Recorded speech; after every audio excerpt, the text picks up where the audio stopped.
Making your own bacon at home is easier than you think, and it's a pretty cool process. There are a few different ways of doing it, and the argument is whether or not you use sodium nitrate.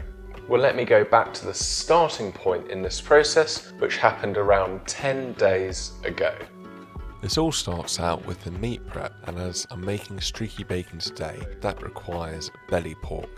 Don't be scared about asking your butcher to prepare the joint for you. It makes it easier than having to do this at home. The rind is being removed here and also the bones. It just makes it easier to prepare this if this is done.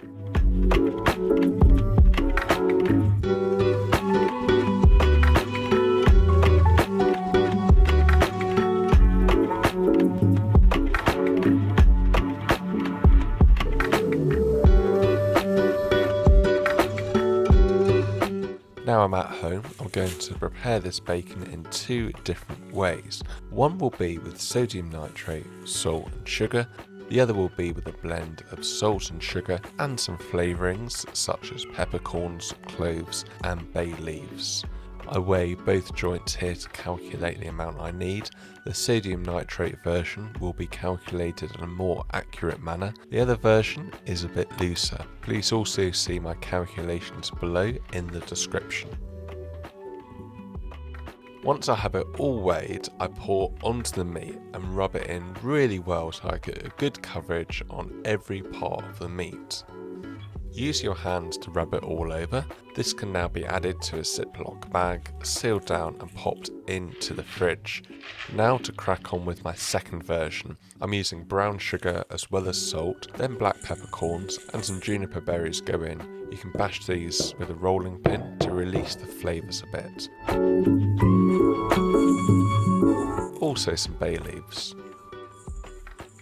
Give this a good mix around and then rub onto the pork. I added all of the cure at this point, but if I was going to do this again, I would apply a fair amount to the meat and then hold the rest back. Then every day or so, I would pour off the liquid that comes off the meat and then add more cure. So this is stage 1. Now leave this up to 7 days, and every day or so you're going to turn the meat over to encourage an even distribution of the cure with the meat.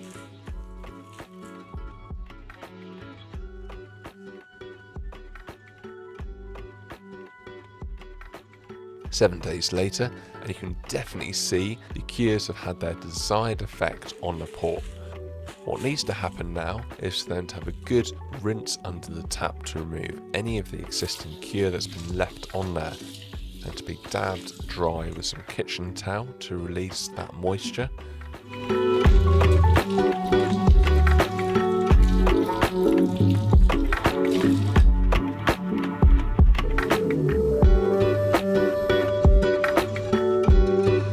And these could either sit on a wire rack in the fridge for a few days, or like me, I've had a simple structure made that will allow you to hang your meat through the cooler months of the year.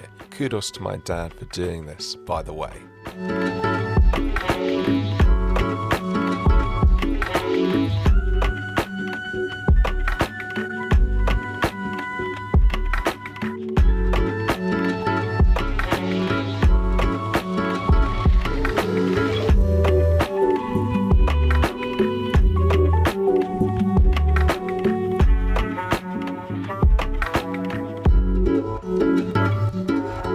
These will sit here quite happily for a couple of weeks, and this will allow any of that excess moisture to come out of the meat.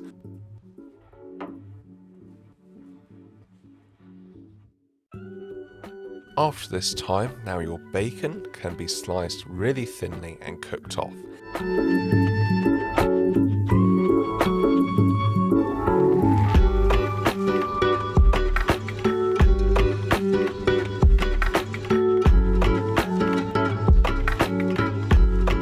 Just so happens today I'm making some lovely bacon baps.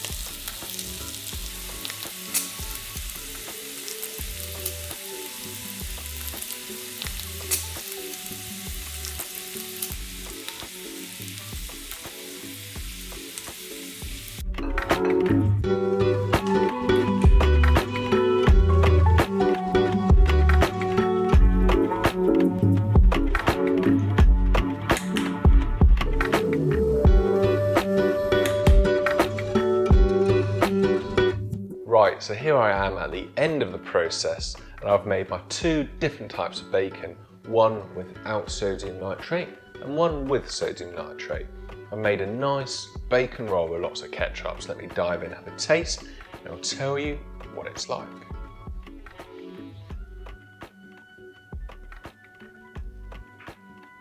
Let's go for the one without sodium nitrate. So one of those definitely resembles bacon far more than the other. Surprise, surprise. For me, that is the one with sodium nitrate. So this is my first time doing it, but if I was going to do it again, I would definitely do it with less salt, and I would cure it for a short amount of time. But that is the whole point. You have to try these things and you can see what works, and there's always improvements that you can make. As always, thanks ever so much for watching the channel, and I will catch you in the next video.